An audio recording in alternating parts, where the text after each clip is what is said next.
said, and we're going to go ahead and get started. So, hello and welcome, everybody. My name is Ryan Heilman. You may know me, you may not know me, but hello. I am with today a very special guest, and he is, as we all know, the director of the Plum Island Biological Facility, uh, Hermann Luttmann. And we have a PowerPoint if Hey, you want to take a look at it as well, if you want to click on that source, if that helps. But Herman and I are both here today to talk about some upcoming games and some recently released games that we have. All sorts of exciting news. So, Herman, do you want to say anything before we get started, or? well, I just want to say welcome everybody. Thank you for attending. We're honored. Um, I will be a little. This is the first time I've used Discord, so I may be a little off here as far as handling this, but I'll try my best. But That's thank you all. everybody for attending. Any questions you guys have, just let it fly. Okay. So we're going to go through the what's new with Herman Luttman and Ryan Heilman, and we're going to do all that, and then we're going to have plenty of time for some questions at the end. So let's go ahead and get started today. So I think I have control of my PowerPoint. Maybe I do. There we go. Oh no, I went too far. So there we go. Oops. There we go. It had jumped too far. So I first wanted to talk a little bit about some recent releases that you may have already picked up, and if you haven't had a chance to pick up, it's a great chance to pick up today. Blue Panther Games, as you know, is offering discounts on purchases as part of this convention. But these are some recent releases that both Herman and I have worked on. The first two, By Iron and Blood and Viva l'Empereur, were Herman's designs, and I stepped in for development of the second edition of those. And then Struggle for Zorn was actually the first one that we worked on, but it was the most recent one to come out. And I started off as the developer on that, but then based on a lot of the work I did, stepped in as well to help design some aspects of it as well. Herman, how have you? Any Yes. thoughts on these games, or anything you want to say about these particular games that we've released recently? Well, they are Blue Panther games, so the production's fantastic. If people know, they have canvas maps available. They have the nice thick counters. Everything's really well produced by Blue Panther, and it's print on demand, so no waiting or anything like that. They do them we need them. Just briefly, By Iron and Blood is a brand new war game system. This one covering the Battle of Königsgrätz. It uses a new command and control system that I designed, actually based on, if people have played Conan or Batman Gotham City, the river system. That's what I use for the command and control system there. Vive l'Empereur is a solitaire hex encounter war game. That's on the Battle of Waterloo. You play as the French, and the Allies are controlled by a bot system. So far, that's been really well received generally. We've gotten good reviews on that, and we'll talk more about that system a little bit later, I think, right, Ryan? Yes, we will. And, yep. And the Struggle for Zorn is a grand fantasy war. Oh, there we go. Big fantasy war game. Don't let war games scare you off too much because it is quite accessible. The systems, as you can see from the map, we have big areas. The combat system is very user-friendly. It uses different types of dice, D6s to D12s, and you just roll against one another, no charts or tables or anything else like that. We got original artwork done. Ryan, you want to mention the artists' names? Because I have Yes. trouble pronouncing them. We actually have several different artists that worked on this particular project, four of them to be precise. We had Patrick Gomez, and he did all the units and the heroes, commanders, and the magic users. And then we had a former student of mine, actually. Her name is Tawa Abiwa, and she did all the villains. You can see some of her work right here. Patrick's work you can see on the cover there, as well as some of Tawa's work. Ilya Kryzhishov did the map and the front cover and the back cover, if I remember correctly. And then I also did some work on some of the counters and some other things like cards, and I put together the front cover and a couple other things. So the front cover, which you can see if I go backwards, you can see that was my creation as well. Yeah. Using Yeah. Tawa's art is part of that. So we had kind of a combination work Mm-hmm. there. This is available for Blue Panther, and that map is a canvas map. We only offer it in a canvas map now, so it's a gorgeous canvas map, big canvas map that you get with this, and really fun game that can be played with up to 5 players or as little as 1 player. So lots of good possibilities here with this game. And it's available, you can see Yeah. there, And what we really want to do, www.bluepantherllc.com. yeah, I'm sorry. Okay. Go ahead, Herman. What we really wanted to do with this game is do a cooperative war game. So all the players are playing together as houses of the Kingdom of Zorn. So you're working together. This is something that Ryan and I have talked about doing a lot more. We want to create more of a cooperative mode of play for wargaming, which is definitely lacking, and fantasy wargaming also. So it's got elements of all that. It's got a magic system, but it's not a super complex magic system. Like I said, the combat system's easy. It's a very accessible game. Lot of variation, a lot of special powers. Of course, it's one of my games, so it's got to have a lot of events and a lot of chaos. So I think it'll be a lot of fun, and a nice introductory type war game, fantasy game. And we did kind of a soft launch on this a month or 2 ago, and we're pushing it more now. And we're really hoping this does take off because we have lots of plans for expansions for this. Everything from new units, new commanders, new magic users, new villains, all the way up through big expansions. We have about 3 additional big games planned out for this as well, all in this universe of the world of Zorn. So we're really hoping this takes off so that we can really explore that further. Let's move on to some other things. Other companies. Now this is the big one on the left there, Plum Island Horror. Tell us all about it, Herman. Oh boy. Well, it has been quite a surprise. It's a surprise hit. I mean, I thought it would do well, but I didn't know it would do this well. It's a cooperative horror game done by GMT, which is obviously mostly known for their big, complex war games, and they were kind enough to take a chance on this game. And they did a fantastic production job on it. The artwork's wonderful, the quality is great. They have standees, we've got cubes, we've got custom dice, and anything and everything you could ask for in a horror game. And it's like it says on the cover, there's cooperative. It's done very tongue in cheek. It's fairly easy game, I would say. It's family accessible, and it's been a big hit. And we'll talk about the other thing later. But it's sold. I It's sold can only out thank people right now. Is that correct, Herman? Is it sold out, or can you still get it? It's sold out on the GMT website right now. I don't know about other retailers. Okay. And is it going in for second printing? Yep. Awesome. So from Yeah, big they to ordered some. okay, great. So from big to a little smaller, we have a Hollenspiel game that I worked on with Brad Smith that came out a few months ago. That Others May Live, and this is a combat search and rescue Vietnam game. It's a very interesting game in that it's not a traditional war game. I mean, you are basically trying to rescue these downed pilots from the jungles in Vietnam and trying to bring them home successfully. I had worked as a developer on this. I've been working with Brad Smith as a developer, and we'll talk a little bit more about another game coming up of his.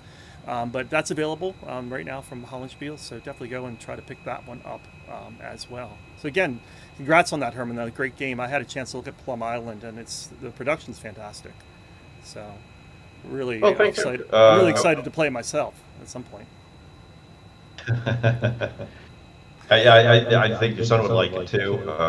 That's one of the greatest compliments we've gotten on it so far. Is we've had people write in and say they're playing it with their kids, they're playing it with their parents. I mean, it's run the gamut, and that makes me very happy. And I just saw a message that popped up that said that Others May Live is great. So thank you for whoever posted that. I couldn't quite see the name, but thank you so much. I really do appreciate that. It was a lot of fun to work on. So let's talk about some upcoming releases, Herman. And these ones I actually have some artwork for. So do you want to talk about? You got a lot going on, but Any of these that you like discuss? Yeah, well, as many, as many people probably have heard, I always say that I'm actually busier now that I'm retired than when I was working for a living, because I never get a weekend off, a snow day off, or anything else like that. But it is a lot of fun. So yeah, there's a lot of stuff. So Miracle at Dunkirk is coming out from Legion War Games this year. That's actually based on a spoiled victory, which I did for White Dog Games many years ago. This is an upgraded, deluxified version. It's a little bit more complicated, but not much more. But it's just a little more detailed. You actually control the ships now, what you didn't do in the original game. So that should be coming out. Well, I don't know exactly when. Let's say summertime. But interestingly enough, for people who don't know, while I was working on Miracle at Dunkirk, that's what inspired me to do the Plum Island Horror. So Miracle at Dunkirk is primarily an evacuation game. It's not so much a war game where your side's going to defeat the Germans, because you're not going to. The idea is to evacuate as many soldiers as you can to save them to fight another day. And as Fred Manzo and I were playtesting it, I said to him, boy, it would be something else if all these Germans were zombies instead, and you were trying to save a town or a city from an onrushing horde of monsters. And that's where Plum Island Horror idea came from. The next game is The Rock of Chickamauga. That is the follow-up to A Most Fearful Sacrifice, which I'm assuming if you play war games, you've heard about that. We were honored to win three CSR awards for Most Fearful Sacrifice, so I was really very thankful for the support of that. And The Rock of Chickamauga, that's we bought the rights to that particular artwork right there. That's General Thomas, the actual Rock of Chickamauga. And we're in the beginnings of playtesting that now. I'm working on the scenarios. It's a glorious game. Jose Fowler is doing the artwork, and very reminiscent of the late great Rick Barber's artwork on the map. And it's going to have the same kind of depth and geeky detail and flags and uniforms and everything else that we had in The Most Fearful Sacrifice. And Chickamauga is a really interesting battle. The system's perfectly made for such a confusing, chaotic battle. It's really interesting. Vultures Lead the Way is, for anybody who's played it in Magnificent Style or Crowbar. Hey, Herman, I apologize for interrupting. This is Jeff, one of the moderators. Hi. The room is at capacity right now, and if one of you is on camera, I believe we can keep letting people in, but if both of you are on camera, you and Ryan, I believe we can. And so either you can both go off camera, or one of you can stay on camera, and I think that will let people keep coming in. Okay, no, I'll go off. That's fine. All right, cool. Sorry for the I'm in a interruption. hosting, so everybody's got to see him. Plus, he's more handsome than I am, anyway. I don't know about that. So Vultures Lead the Way is a science fiction version of In Magnificent Style and Crowbar. It's the push your luck system. In this case, you're doing space rangers who are trying to push their luck going against various types of aliens. This second edition is actually going to be published by Flying Pig Games. So the aliens in this version are the aliens from another series by Flying Pig and Tiny Battle, Invaders from Dimension X, and Space Vermin from Beyond, and 50-Foot Colossi. So the aliens from those games are actually going to appear in this one as the combatants. Then we got, well, Plum Island Horror expansion. They've already asked for an expansion. It's already made its P500 number. It's called More of a Bad Thing. More factions, more cards, more civilians. We have a nightmare mode, because some people say it's too easy. Well, we're going to take care of that. There's also, some people say it's a little long to play, which it is. It's about a 3-hour game. So if you want to play shorter versions of it, we have short scenarios in there. So you can play the game in like an hour or so if you want. Does this one have clowns? Did I hear something about clowns? This one has, yes. So one of the new factions is ZZ's Big Top Circus. Oh, And no. yeah, and there are killer clowns in there. There's their compound is a clown car which has unlimited capacity. So, Oh yeah, they're good. yeah, there are a lot of good factions in there. Yeah. Um, and there's one new mechanic I designed called Alpha Horrors, and they're actual horror tiles that will spawn with a regular horrors stack and give that stack special abilities. So now the horror stacks themselves can have special abilities. It's quite terrifying. So we're working diligently on that. They want it out this year, so we're working hard to get it out this year. And then finally on the right, there's At Any Cost, which was my design from 6 years ago, 7 years ago, something like Well, it that says for GMT. 2017 on it, so yeah. Okay, so 7 years ago. Hmm. That's campaign in the Franco-Prussian War. When people ask me what's my proudest design, and I usually say At Any Cost, because I put a lot of heart and soul into that one. I find the period tremendously interesting. So I spent a lot of time with the playbook trying to teach people exactly what's the Franco-Prussian War all about. And this particular campaign's never been covered before in a war game, so I really wanted to put everything into it. Finally, it's up for a second printing. If you want to order it, you can go to the P500 page on GMT and pre-order it. They won't charge you for anything until it actually, is printed. And it has to make the 500 mark. So hopefully enough people want it. And yeah. And I don't think that's it. I that. think you have more, don't you? I just don't have artwork for all the other ones. I think so. There's more. There's even more. He's busy. Yeah. Right. Yeah, these are not quite along as far as the previous list, but quickly, I won't bore everybody tremendously here. Death by Flags and Trumpets is 1914 Western Front, World War One. That's a brand new system I designed for Worthington. We're still working on that. Assault on Zoltar is a big cooperative multiplayer science fiction game, and that's publishing with custom terrain tiles and asymmetric factions. It's a big one, and it's going to be quite interesting. I can't wait to see what they do to it. They just got an artist to start putting that together. They March Against Us, Leipzig 1813 for Revolution, is going to be Blind Swords Napoleonic. So I made an agreement with Revolution to start, rather than do more ACW games, we're going to do my first Napoleonic game using the blind sword system. And my mother was born in Leipzig and lived near the battlefield, and so I picked Leipzig because that's what I want to honor her. The 12th Battle, Caporetto 1917, is a small magazine game for Hexasim. That's a solitaire game where you play as the Central Powers and try to knock Italy out of the war in 1917. That should be coming out this year sometime. They just got an artist for that. And then, this one's actually brand new. So, Vive la Emperor, the solitaire Waterloo game, has done really well. So, Blue Panther would like me to follow up on that. And we all agreed that Borodino would be the next logical battle to do. If you're doing a solitaire game, it is easier to design the bot if you have more of a defensive posture for one side. So this is a perfect battle to do it. It's an iconic battle. So this would be the next one. A Walk into Hell, Borodino 1812. I don't know when that's coming out. We'll be working on that after a lot of other stuff too. Yeah, after a bunch of other right stuff. I would hope by fall or winter though. That would be kind of my goal, but we'll see. We'll see. Let's take a look at a couple of the things that I have upcoming. Some of which I'm working with you, Herman, and some of which I'm working with other people.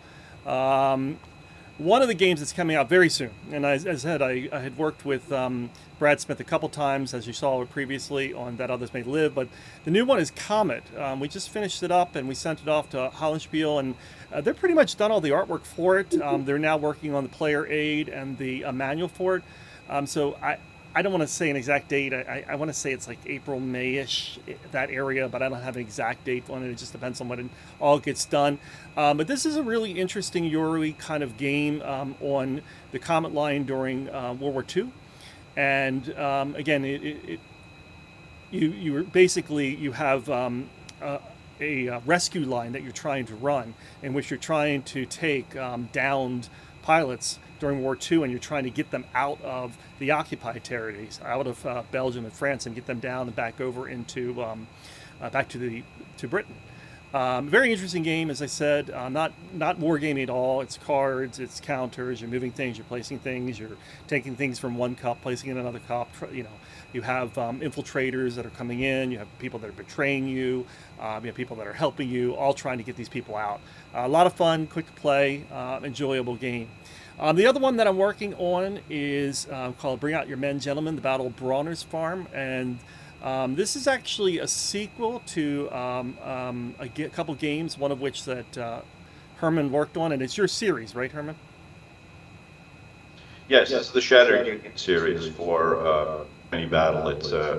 It's a simpler playing version of Sacrifice. It's also designed to cover lesser known battles. Right, and this is a very I did the small Battle of portion of. Champion Hill. Okay, you did Champion Hill, and then the Right, second right. one was. And then Conquering the Valley. Okay. And then this one's going to cover Second Bull Run, Bronner's Farm, a very small portion of that particular battle. And that first quote is Right, from right. Jackson. And that's Tiny Battle Publishing. We're looking at an April release on this. And I'm working as the developer on it. The game designer is actually Claude Whalen, and Jose Ferrar's doing the artwork for it. And you can see some of the artwork already there. So that's an exciting system. A couple other things coming out. The Pursuit of John Wilkes Booth, that's a very tentative name. It's probably going to be changed. And it says to be determined as regards the publisher, but I just found out Blue Panther is going to be publishing this. And this is a game that Wes Crawford and I worked on. Wes Crawford has a bunch of games signed with Compass right now. But primarily the game that is coming out first is called Engine Thieves. And this is really literally a game in which you're trying to track down and find Lincoln's killers. And you're trying to find John Wilkes Booth, as well as all the other accomplices. You're going to be playing detectives. You're going to be controlling police. You're going to be controlling cavalry. You're going to be going throughout D.C., trying to find out where they went, figure out which direction they went. It doesn't have to be historical. They may go indeed the way they did go, way Booth did go, or they may go a different path. And you're trying to figure out. It's a lot of hidden movement and deduction, and it's a fun little game. It is solitaire or co-op, and it's a very quick playing game. The other one is one that I've announced previously, but I wanted to put it out there again. And this is actually a series of games called The Long Peace. And Herman and I are going to be working on this game. And this is going to be covering battles that occurred between the end of the Napoleonic War and the beginning of World War I. So that's kind of Pax Britannica period, Long Peace. So lots of different possibilities here, some of which Herman has already explored in other places, like the At Any Cost and other games. But we are currently just working on it, putting out some ideas, coming up with some unique mechanics for this. We already have some really fun and interesting ideas for this game. Herman, would you like to say anything more about Long Peace?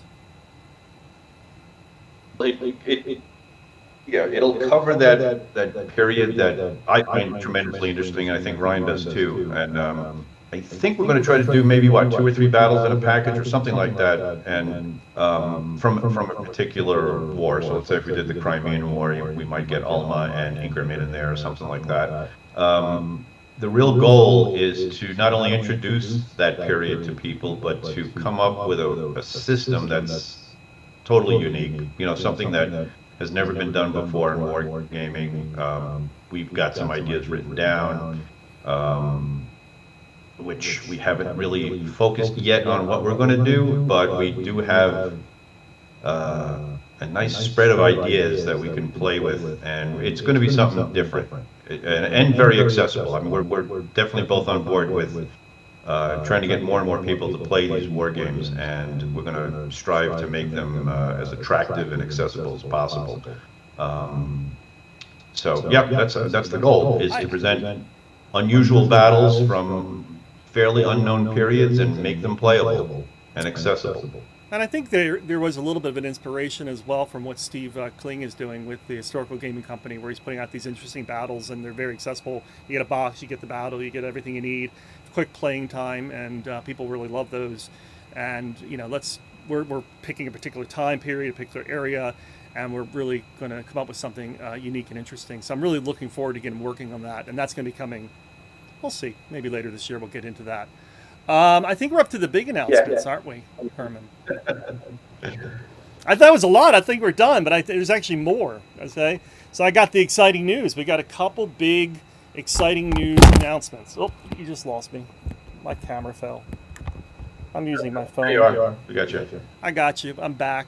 So let's go with the first big announcement, and this is actually the first game that's going to be coming up next. This is the next one. We're working on the artwork. We're working on the design. You're working on the rules, everything. And that is this, Tattered Flags Into the Whirlpool, which, if I'm not mistaken, and you correct me if I'm wrong, Herman, Tattered Flags was your first design? Or first release design? Yeah, it was my first design ever. It was called Gettysburg, the Wheat Field, back in Victory Point Games days. And we even back then we were talking about doing a sequel, and the sequel was picked up and dropped many times by a couple different companies. And Steve was kind enough to say, "Hey, how about redoing this finally?" And Ryan was on board right away, and this is what we've come up with. So this is about the wheat field at Gettysburg. It is basically a miniatures game on a game board. Not using, I changed the system a little bit. I don't know, how would you explain it? I guess point to point? It's more point to point now. It's actually star to star. And to give the movement and the placement a little more structure rather than the real miniatures type of free-flowing type of move. We've developed a map that is a little bit more controlled and structured that people can adapt to a little easier, and it makes it easier to write rules for it as well. But that cover was just what's the I'm going to struggle with his name. His name is Alex. I believe his last name is Zetterane. Yep. Alex, there's a couple interesting things about this game that just kind of, I think, illustrate how I work. And one of the things about this game, and I'll talk about the cover in a minute, is how we decided to make this game. And I don't know if Herman remembers this or not, but Herman and I were at the WBC, and we were just kind of hanging out, and we were talking about different possibilities because we were working on, Struggle for Zorn by that point. And we had already started thinking about what we were going to do with By Iron and Blood and with Viva Emperor for their second edition. But I was kind of going through BGG, and I was just kind of looking at Herman's games, and I saw this game, Gettysburg Wheatfield, and I said, "Hey Herman, what's the deal with this game? How come there's no number 2? How come there was no number 2 game or number 3 game?" And then he told me the story, and I don't know, I think I kind of inspired him. He's like, "Oh yeah, I'd like to take this on again." And so then we started deciding to do it, and we finally got a chance to tackle it. And same with the cover, another interesting story. Alex really loves Land of Freedom, the Blue Panther game by Alex Knight. And Alex decided to go ahead and do some fan art for it, basically, just to redo all the cards, the counters, the map, everything. And I happened to just kind of stumble upon it on BGG or wherever I found it, and really loved what he was doing. So I contacted him and said, "Hey, would you be interested in working on some games with us?" And I said, "I have this, Civil War game that we're working, Hermann Luttmann, et cetera," and he was really jazzed by it.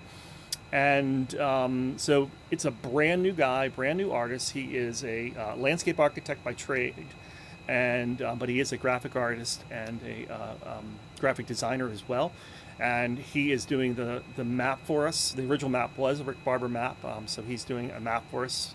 I wouldn't say it's going to be another Rick Barber map, because obviously it's very different with these stars and everything instead of the more freeform. But obviously he wants to honor Rick Barber as much as he can.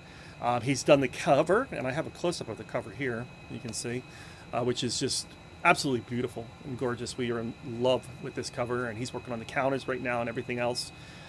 So he has been a real find, and I am so excited to have him on board. So that's going to be coming out. I totally agree. So that actually does have a due date. We're trying to get this out by the Buckeye Game Festival, which I believe is 2nd to 5th of May, if I'm not mistaken. At least I have a working prototype, if not the final, by then. Okay. So that's Yep. one big news, And but this- there's more. We got more. This is why Ryan and I meeting is bad news, because we just keep poking each other to come up with new projects.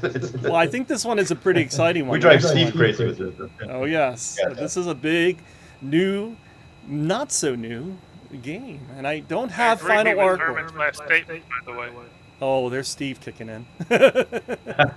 Hey, Steve, while you're I here, know that can- voice. Statement is true. Hey, Steve, while you're here, can you give us the code for Blue Panther for the discount? SDHIST 24.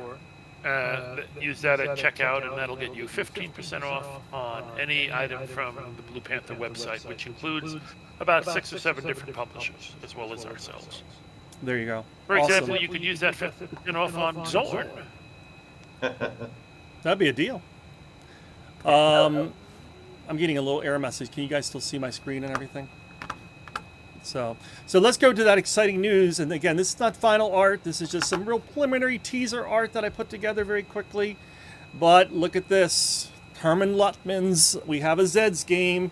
This time called Revenge of the Zeds. They're back and ready for revenge. Herman, could this have anything to do with your previous Zeds game?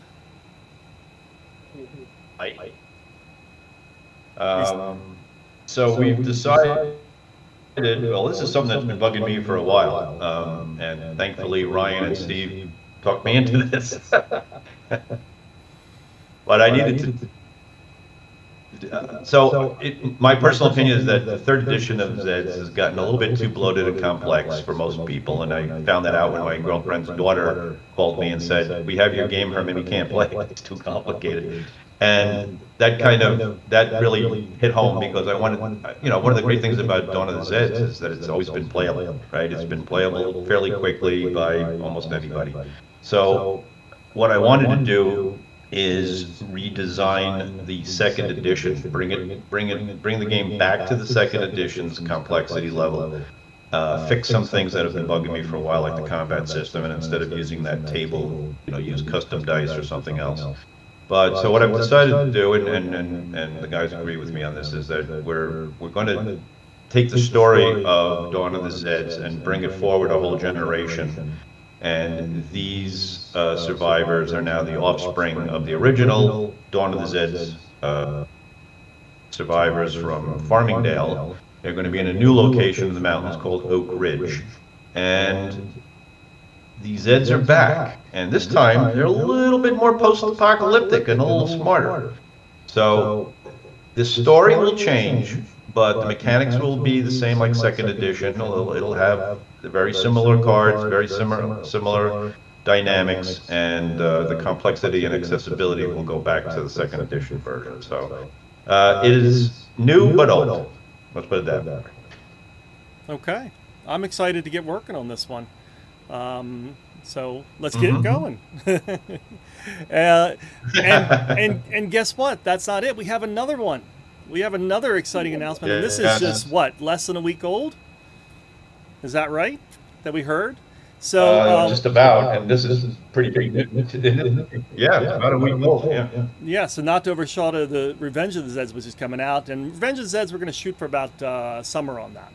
Okay, we'd love to have a nice working prototype for that by about the WBC.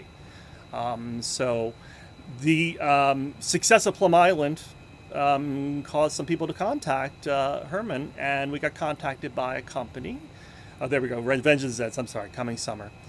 But we got contacted by a company called Trick or Treat Studios, which I have not heard a lot about, but they have some really cool games out on the Halloween, for example, and Texas Chainsaw Massacre, and they have quite a few IPs. Chucky, they're doing the Rob Zombie House of 1,000 Corpses, and a bunch of other games, and with some really big designers. And they contacted Herman about doing a game, and really gave you, as we said, a free rein to come up with something. And Herman and I talked and discussed, and we came up with an idea, and it's going to be Alpha Zed. This is the new one. Tell us about Alpha Zed, Herman. So what we proposed to them was to take the system from in magnificent style, Crowbar and Bolters Lead the Way, which is a solitaire or cooperative push your luck system, and put it in a horror setting. But a slight twist to the normal thing is that you are actually gonna play as the zombies, and each person who plays will represent a little group of alpha Zeds. Alpha Zeds are going to be smart zombies who lead the other zombies across an open field, running into malls and farms and things along the way. And the idea is to push your luck and get your horde of zombies into the city on the other side of the board. So when I, gave them the basic idea, they loved it, and we even asked them, "Do you want to tie an IP to it?" They said, "No, we like the idea as it is." And so that's we've signed a contract and we're ready to go. And this would be like a mass market type game. I mean, I think they have games in Target and Barnes and Noble and stuff. So that's They definitely what have we're them in going to the be working local. on as well. Yep, they definitely have them in the local gaming stores near me. I've checked. Miniature Market, Noble Knight, other places. So and I'm sure they're expanding as well. And they have like I said, quite a few big designers working on some games. So you're the new big designer, Herman, and I'm joining Herman for this one as well. So very excited to get involved in this. So that is all of our announcements. Go ahead, Herman. No, I was just going to say this one will be like a mass market type game. So this will be very easy to play, very quick playing, but exciting. We're going to make sure it still keeps that same. On. We got you, Herman. We can hear you. Okay. But we can hear you, Herman. We might have lost Herman for a second. All right. I'm good. Do you want to move on to questions, Herman? Sure. Okay, so if you have any questions, feel free to unmute and you can give us your questions. I'm going to go ahead and stop sharing. Maybe that will make things a little bit easier and maybe save up some resources. Or if you want to go into chat, you can also go into chat and put a question there if you have any for Herman or for me.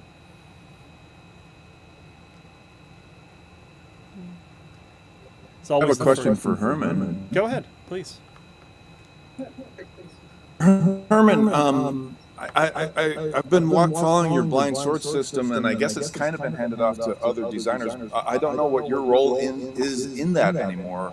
Are you still involved in it? Will there be future titles that you are producing directly? Will they be coming out? So probably not. I did the first 3 of the Civil War games: Stonewall Sword, Thunder in the Ozarks, and Longstreet Attacks. And then it kind of took a life of its own on, and other designers stepped in, and I kind of went like, okay, well, this is pretty good. Let other people have a chance at it. Then I got really busy with Most Fearful Sacrifice and other stuff. I was supposed to do a game on Stone's River in this series, and I had to tell Revolution I just can't get to it. I'm going to let Claude's going to take it over. And that's when I came back to Revolution. I said, look, instead of me doing more Civil War games, because you got plenty of people doing that now, I will pivot and have Blind Swords enter the Napoleonic era. So that's the agreement we made. That's why I'm working on They March Against Us. I'd love to follow up on that. Right. Sure. Tell me about your Napoleonic series. I know about the Konograds, if I'm probably pronouncing that incorrectly, and I've got the follow-up game to that. What's coming? So I'm just designing the system now for the Napoleonics. It's going to be on the Battle of Leipzig, and we got a map and some pieces done, and I got a good chunk of the system done. It's just a matter of one of the problems is the historical war games take a lot longer than these other types of games to actually put together, obviously because of all the research. So I'm still slogging away at that. As far as the Königsgrätz game, we've talked about a number of battles we might be able to do in that system. One of them is the 1862 Peninsula campaign from the Civil War. We thought we'd work well with that system. and Solferino might work well with that system.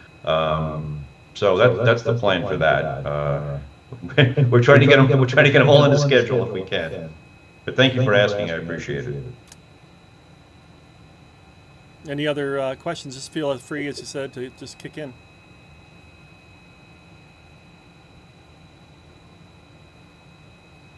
Hi guys, quick question, and apology if this has been asked already. I had to drop out of the session and then come back. But from a design perspective, and this is really for both of you guys, how long on average do you spend doing research for a historical related game? Is it different depending on the topic, or do you guys say, hey, I'm going to spend 6 months looking at this one topic? I mean, for me, it depends on the topic and how well versed I am in the topic already, and how much scholarship there is on the topic already. I mean, if it's something that, there's not an easy access to an order of battle or something like that, then yeah, it's going to take a longer time. My first game, Brave Little Belgium, which was on the opening of World War I, I mean, there was quite a bit of scholarship on that, obviously, even though the number of games on that was pretty sparse. So I spent, well, we got started with it. My friend Dave Shaw, he came up with the idea. He gave it to me. I put some basics together. I gave it back to him. It sat for a little while. We got back to it about a year later and continued working on it. It was probably 2 years from start to finish for that one. Herman? Yeah, I totally agree with what you said there. It does depend on the battle itself. It also depends on what scale you're going to do the game. So if you're doing like the most fearful sacrifice scale, and like what we're doing with Chickamauga, it takes a lot more work because you're really digging down into the weeds of the orders of battle and all that. And in the case of Chickamauga, I've been working on that for months now. I mean, I'm way behind schedule on that. That's because I stupidly estimated incorrectly how long it would take me to actually do the research. Chickamauga, I didn't know a lot about Chickamauga before. And so I had to read books from scratch and do a lot of research. And the battle is a complex battle. There's a lot of meeting engagements and a lot of factors, and it's taken a while to design the scenarios because it's just a whirlwind battle. So dividing down the scenarios into playable chunks took a lot of work. But yes, I would say 6 months is probably not overstating it. You're talking about having to read books from scratch. You have to read multiple books, and as Ryan said, it depends on, if you're doing an obscure, like At Any Cost took me a long time because there's just not a lot of available books on that campaign, so I had to really dig. But yeah, it's a long slog in a lot of cases of getting all this right, and especially with a battle like Gettysburg, you have to make sure you got everything right, because people know that battle inside and out, so you have to know everything you're putting down on paper is accurate, or at least that you can back it up. So you're talking about going to multiple sources and multiple orders of battle and multiple reinforcement schedules and figuring it all out. So yeah, it's taken a long time on those. And it can be something as crazy as the artwork on the cover. I mean, that cover that Alex did for Tattered Flags, the wheat had to look a certain way. And, we had to look and see, okay, well, what time of year was it? What does the wheat look like in the wheat field at that time of year in Pennsylvania? And then Herman had to go back and double check against the resources to see if what we figured was correct. And then Alex had to make sure it all looked correct. So, I mean, it's not just the nitty gritty of, what units there are and how strong they are. It's even something like that. Totally agree. Thank you guys. Appreciate it. Oh, thanks, Frank. If I could follow up on the Napoleonics, you may have mentioned, I missed this, but what scale is that going to be at? Is that like Black Swords or Black Swan? You're going to be so I'm doing Leipzig, so it's actually divisions and brigades. Okay. That's a huge battle. I mean, I picked it on purpose because I wanted to start off with one of the bigger ones to prove the system could work on that scale, and then actually work backwards. And I also wanted to prove that we could design the system so that it'll still feel like a Napoleonic game. Because I know, Napoleonics and I played miniature Napoleonics, so I was down at the battalion level at some point of my career, of my gaming career. So I know it pretty well, and I know what Napoleonic gamers expect from their game. And that's one of the challenges of doing the first one on Leipzig, is that I want to challenge myself to be able to produce a game that feels Napoleonic, but is at such a higher level of scale and still playable. That's the key. I know there's plenty of other Napoleonic games out there that are at that scale, but they're pretty complex. So I wanted to show that we could do that and still make it playable. Thank you. Mm-hmm. We have about 5 more minutes until I think the end of the session. So anybody else has questions, please shoot in. If anybody else has one, I've asked two already, but I'd like, if I can't, then I'll just Go ahead. Sure. Herman, I just want to, I don't know if I'll ever meet you. I just want to say you were absolutely brilliant at any cost, brilliant. Long street attacks, brilliant. I wonder if you want to spend a minute responding to something that you got caught up in Board Game Geek over your game in Magnificent Style, where you were sort of condemned for pro-Confederate. I know you explained yourself there, but I wonder if you want to take the opportunity to explain yourself here and why those kinds of attacks, if I may, are asinine. Well, thank you. Yeah, well, so the people that came after me on, well, that was a particular review that actually liked the game, but didn't like the game's viewpoint. Well, it didn't really have a viewpoint. The viewpoint is that you play as the Confederates at Pickett's Charge. And they took offense at the fact that you would play as Confederates. And my response is, I don't design games to have messages or to lecture people about anything. It's a historical event. And B, we picked Pickett's Charge because we thought it would be more popular and sell better. And C, we weren't going to play as the Union because that would be boring.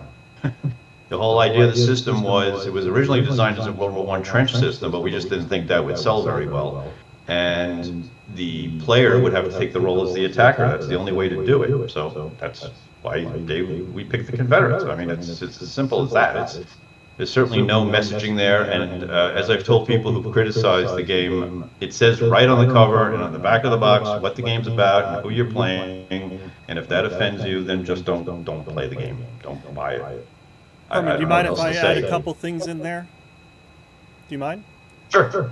So, Go ahead. I mean, Herman and I, obviously, we work on a lot of stuff, and we're working on a new in Magnificent Style game with Alpha Z. And Herman knows, I've told him this before, I personally don't love playing in Magnificent Style. You know, when I went to play it the first time, I felt a little unease, a little uncomfortableness with playing the Confederates in that particular instance. And you know what I did? I packed the game back up, and I gave it back to my friend who owned it, that I borrowed it from, and said, it's not for me. And I think that's a perfectly acceptable solution there. So, you know, I will also say that I know that Herman's been interviewed about this subject and will be appearing in some podcasts or some YouTube videos on that. Am I correct in that, Herman? Yeah. So I think Liz Davidson, Beyond Solitaire, has interviewed you, and we'll appear at some point. I think you do discuss that as well. Right. And Kev, is that your name? Come on out to the conventions. Herman and I will both be at a bunch of conventions coming up, so you'll have a chance to meet both of us. We'll be at PresCon, come up in Charlottesville, at the President's Week in February. Then we're going to be at Buckeye Game Festival. And then we're also going to be at the WBC in the summer. So lots of opportunities to come out and see us.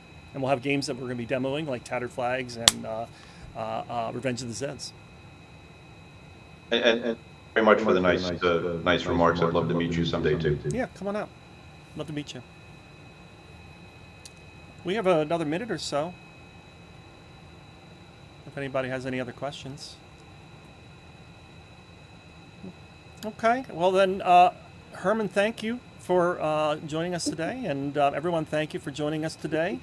And please do keep an eye out for all of these games that are coming out. They'll be coming out soon, and we'll keep information flowing. Both Herman and I are on Facebook, and I am also on Twitter, so they're always good places to find us. Herman? Very much, everybody, for coming out. I really appreciate the support. And thank you, Ryan, for having me. Oh, yes, no problem. I'm going to go ahead and stop the recording.